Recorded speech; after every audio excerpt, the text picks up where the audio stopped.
this as a business. Most agents don't look at this as a business. They start it because they want to have their own schedule, which we all know is a lie. You don't have your own schedule, you have your client's schedule. Or they look at it because they get into real estate because they love looking at houses. By your second year, you hate, looking at houses. You don't watch HGTV anymore. You don't have time.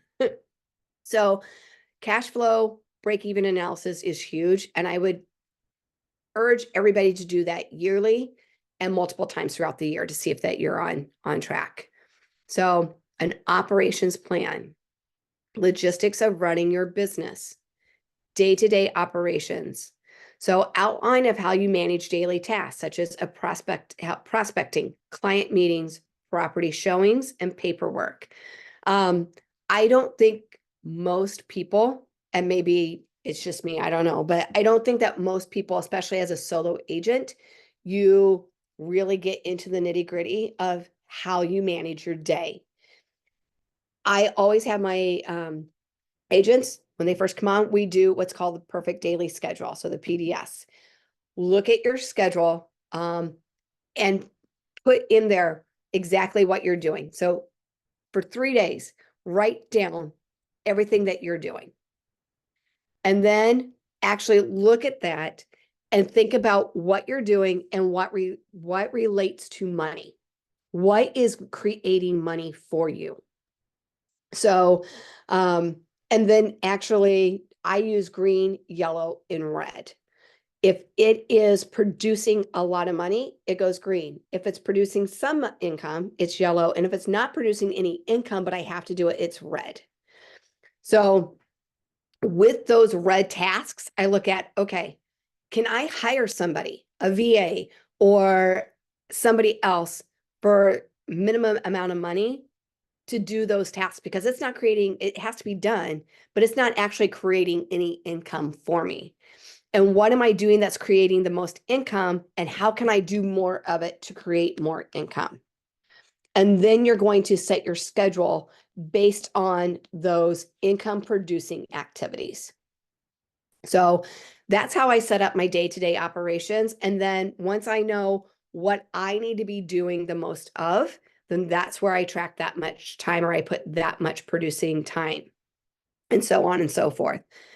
And I'm only answering my phone and returning emails at certain times of the day. So that way I can focus on those high producing tasks. Some of the technology and tools that we have, obviously CRM, we all have Lofty for free through Epic. Track leads, clients, and follow-up tasks. I don't know about you guys. I think had I never had a CRM before Lofty, I would probably be doing much better. But because my brain keeps going back to how I did it in my old CRM and it's not done the same way, I'm having a really hard time getting it set up. So I would say make sure that you're spending enough time and that you're really utilizing that, because once you know where your follow-up tasks are, what clients you need to be contacting every day, you will see your business getting better.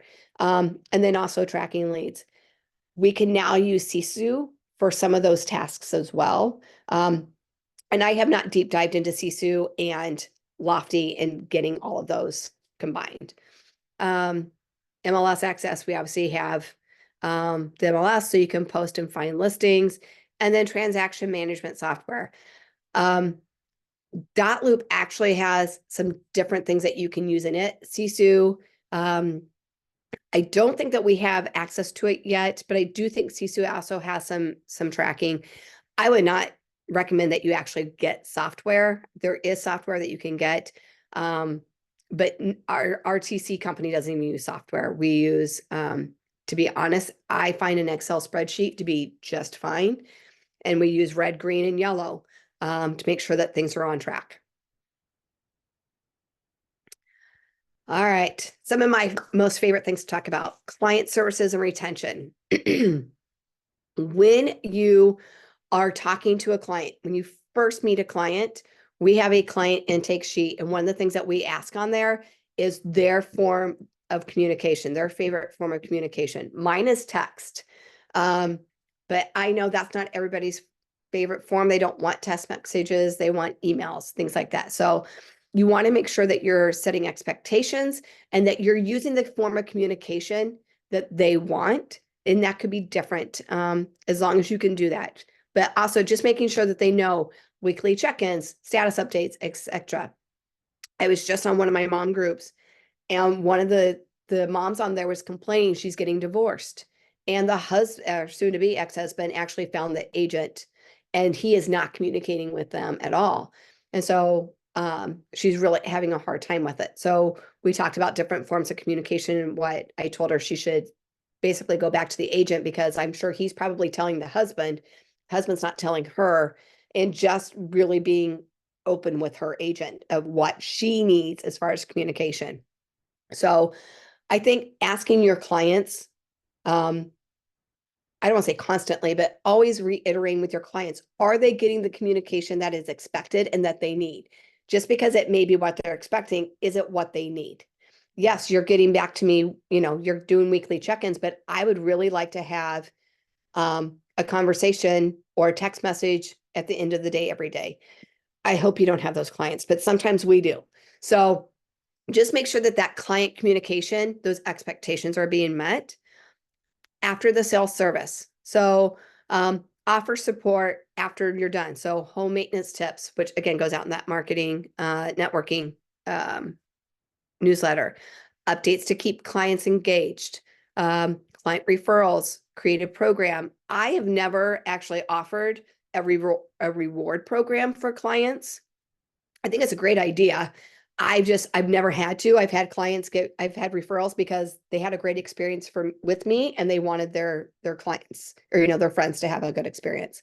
But it's definitely, I think if you create a referral program, it's a great marketing tool. And that's the way I would look at it. It's something else to market to your past sphere, and past clients. So, and the customer experience, ensure the clients have a smooth and stress-free experience. Guess what? We can't always ensure that, but what we can do is, if something happens, it's how we handle it. We make sure that we're very upfront with them. We're telling them everything we're doing, and just make sure that you're doing everything proactively. And we want positive reviews and word of mouth referrals. So the other thing that I would say is, we do a client event every quarter. So inviting them to client events, doing pop buys, those are things that we do regularly. And I actually have, they were our neighbors, became friends with them, and I do pop pies for my neighborhood. So I farm my neighborhood.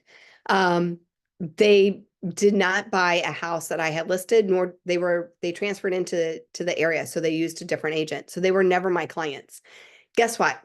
One, their daughter told me, I'm always excited when I see something on our front porch, because I think it's one of your pop buys and I can't wait to get it. She was in high school, because I usually will have some type of candy in there and then something else. So she would always steal the candy out of there before her mom could even get the Popeye. But I ended up selling them a house, and I ended up listing and selling their current house. And it was all because I was constantly keeping in contact with them and providing them value. So, or candy. So farming is another great way to get clients.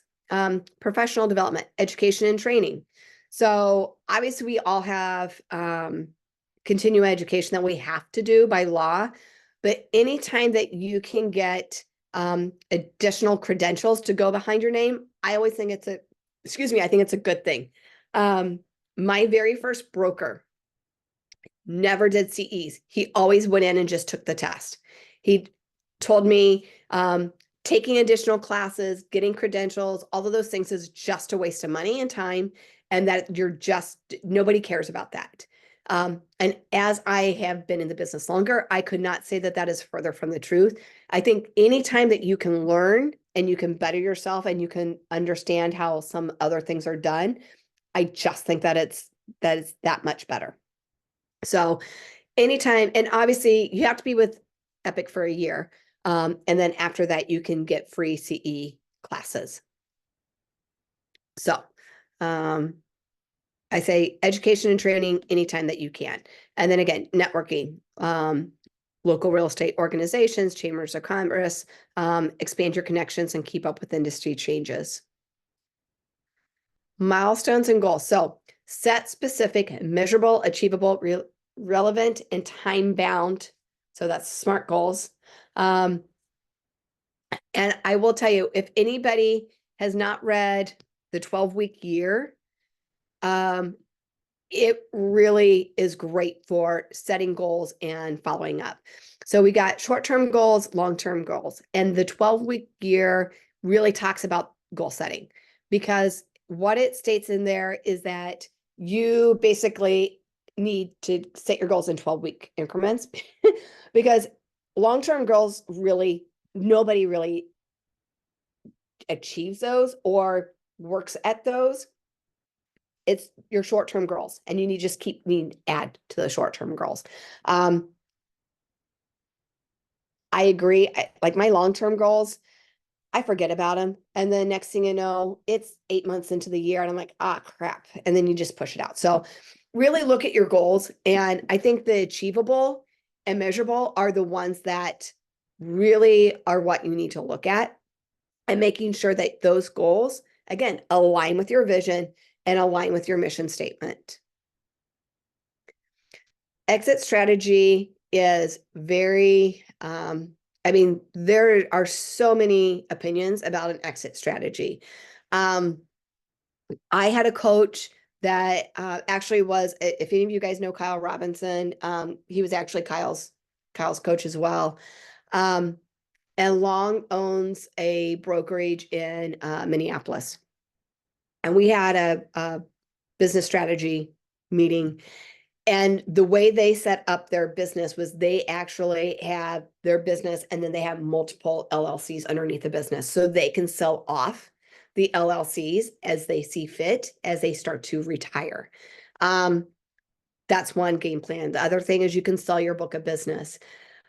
I do think that thinking has really kind of been, is kind of old school. And I don't know that that's really how businesses, when, at least when I retire and when most of us retire, I don't know that that's really relevant, to be honest.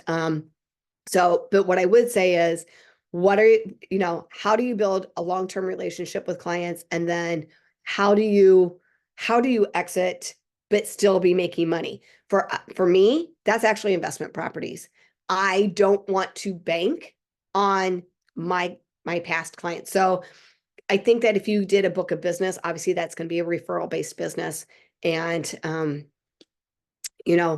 that's going to phase out and roll over time. So that is really what I would say. That's your base to your business plan. Once you have all that set up, then you start looking at your goals for the year, but set it by quarters. So then that way you can actually measure. And that's when I think of setting goals by quarter, then that is the measurable goal, and you're setting specific goals. So again, those are those SMART goals. But that is what I had for business planning. I think goal setting, once you have that business plan in place, you have to have that solid foundation in place before you can set your goals. Questions? Comments? Can we get a copy of your slides? Absolutely. Thank you. I just have one comment out there. As people are doing things and they ever get the response that they haven't heard of Epic, you haven't heard of Epic on Ask the Expert 600 AM? Because me and JJ are spending that money on that advertising, and that's for everybody. So it's advertised under Epic Realty. It's JJ has the first Wednesday of the month, and I have the third. And I think it's a really, really good advertising. And, it's third party, Ask the Expert. Of course, it's paid advertising that we're paying for, but I think everybody should use that. They can go to 600 AM, get the podcast. You can share the podcast with anybody if they haven't heard Ask the Expert, but I think everybody should use that resource since we're paying for it.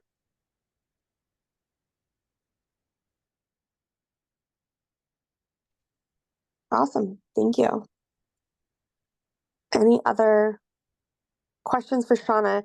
So Shonna, as we go into Q4, what should agents, like, if they wanted to walk away today with like an actionable plan, do you have any advice on the things that they should be focused on? Because we seem to get really distracted with social media posts and this and that. So like, can you just give us a pep talk on what lead gen activities actually are and what agents should focus on this month so we have a strong fourth quarter? Yep. So I would say, it's kind of funny that everybody's like, if you had to have a deal close in 60 days, what activities would you do? Nobody's going to want to hear this, but I'm telling you, you get on the phone and you start making phone calls. You call your sphere, you tell, the holidays are just right around the corner, which I know that scares the crap out of everybody. Right around the corner. If you can afford it, I would be doing like a pie giveaway, things like that. So the biggest thing is you want to call your sphere and you want to call your past clients. You don't want to call them and ask them if they know anybody that wants to buy, sell, or invest. You want to call them and give them something. You want to give them some type of either invite them to something or give them some type of resource. You want to be able to tell them something. They know you're in real estate. If they know somebody that is going to be buying or selling, they're going to tell you about it. If they'll ask you about the market. All you want to do is be top of mind for them. The other thing is we get leads from Epic that are listing leads. Call them. Call those people, text those people. That is the biggest thing. I hate calling. I'm not going to lie. I hate calling. But if you need to have 4 or 5 closings or however many closings by the end of the year, then what you need to do is, I would say for the next week, for the following or the rest of this week, is make phone calls. Look at how many phone calls you're making, how many you're actually converting, and then you will know how many phone calls you need to make in order to reach that goal. If that makes sense to everybody. Yeah, if they make 20 calls this week and they get 2 appointments, then they have a ratio of 1 to 10, basically. So then if you need 5 appointments to get 1 listing, then you work backwards and you're like, then I need to make 50 phone calls to get 1 listing. So there you go. Yep. Sorry, the link's not working, guys. I'll probably need to copy and paste it from someplace else, and then I'll send it out. Awesome. Let me try one more thing. Any other final thoughts from anybody? Yeah, if people can't afford pies, I've been sending out lottery tickets and it's been going over very well. And if your budget's $1, they got lottery tickets for $1. I do $10 lottery tickets, but they got $5, $3, $20, but they've gone over really well with my past clients and people I know. That's a really great idea. I did that in the past and I forgot about it, but you're right. It's a little bit more affordable than pies if you've got a budget, but that's a great reminder. Thanks so much, John. How do you pass those out? Like, what do you do with them? I mail them to them in a thank you card. I say, something like, thanks a million for letting me be your friend, whatever, each one's different. Depends on who the person is, what I say, but I try to say something like, you're priceless, thanks a million, something like that in the thank you card. Well, We thank had a you. lender that sent those out and I won like $5 off of it. I thought it was great, but then I heard that there were some legal issues with it, so I was too scared to do it myself. So I've actually been sending those out probably 5 years now, and I do it in for St. Patrick's Day. And something like, I'm lucky to have you as a friend or a past client or whatever. And nobody's turned me in. So Right? yeah, I mean, nobody has complained. I mean, now I have gotten friends that are like, thanks for the non-winning, lottery card or whatever, lottery ticket. And they've given me a hard time, but and actually I think only a couple people won anything off of it. But again, they think it's fun to do. So Isn't it more just a like question of being consistent? Like, so you could say, this is what I do every time. Like for us, we had closing gifts. And it was like $25 for every 100,000. So everybody was always getting treated equally. I think that's kind of the big thing there. I have to Yeah. admit that I use Client Giant as a quarterly gift touch point. So they essentially do the planning because I'm not consistent. I know that I'm not, and that way they send out a gift. It's $25 a quarter, and you pay annually. It's $100 a client. Kind of cost prohibitive for some situations, but I've found it to be very advantageous. It's helped with retention for people that have bought and then are selling, and also referrals. So just throwing that out there. If anybody's interested, I do have a link for that too. So Annie, on that, how do you monetize, or how do you decide who gets that? Because $25 per quarter, depending on how many people you send it to, can get pretty expensive. In all honesty, I've done everybody. So like for fair housing, almost I've started with every client I've ever had. Then it sounds shitty, but as people have responded, like, hey, thanks, at least once a year, just, oh my gosh, I love your gift. Like one time it was an eye mask that had like essential flowers and stuff like that and smells. Yeah. One of them was spices, another one was luggage tags. So it's like people do reach out, and those are the ones that like they're also the ones that are consistent on my social media, liking something, or that I comment on them and they comment back. There's some kind of reciprocation. If they're people that bought from me 4 years ago and won't answer my phone calls, they drop off my list. You know what I mean? So Yeah. I've used Annie's link for Client Giant, and I'm the same way. It's hard for me to remember to touch base and stuff like that. So what I did was I just started implementing it per closing. So each client that I closed on, I just started a thing going forward. And then if a random client, like from the past, had referred somebody to me, or even a friend had referred somebody to me, they also go on my list. So how I do it is, let's say I closed on a client, I signed them up for a year. $100 really isn't that much once you have a closing from them, and then after that, if during that point or during that year at any time they sent me somebody, I add another year to it. So that's how I've been doing mine. Yep, I like that. We do all of our past clients, and then we also do our farm and stuff like that. So that would be too much. However, I will say by the time I pay, by the time that I pay to pay gas and things delivered and stuff like that, even though the Popeye is much cheaper than $25, I think I'd rather pay the $25 per quarter and be done with it and know that they're going to get it. And it's nice because they sign it from you. It's obviously not your handwriting, but Right. it's got a little personalization to it, as where I'm just lazy. It works. Hey, if it works, it works. It doesn't matter how it gets done. I say that's smart. What is that service I'll, called? it's called Client Giant. Let me grab the link and I'll put it in the chat, and I'll also put it in the cloud chat as well, so that we've got it on there. Okay. Thank you, Sandy. I got like a $25 when you signed up the first time for a client. So thank you. So you guys, Thank the link you. that I put, the second link that I put for that presentation works. So go there. I need to drop off for another meeting. Thank you, everybody. If anybody has any questions or wants anything, needs anything, just reach out. Happy to help. Awesome. Thank you. Thank you. All right. Does anyone else have anything, or do you want to do breakouts or? Any other topics? I'd say no, it's already 10 a.m. All right. So Well, it's the top of the hour then. Thank you so much for coming, and hopefully you got something to take away out of today. Next week we will have a Ryan Van Dale.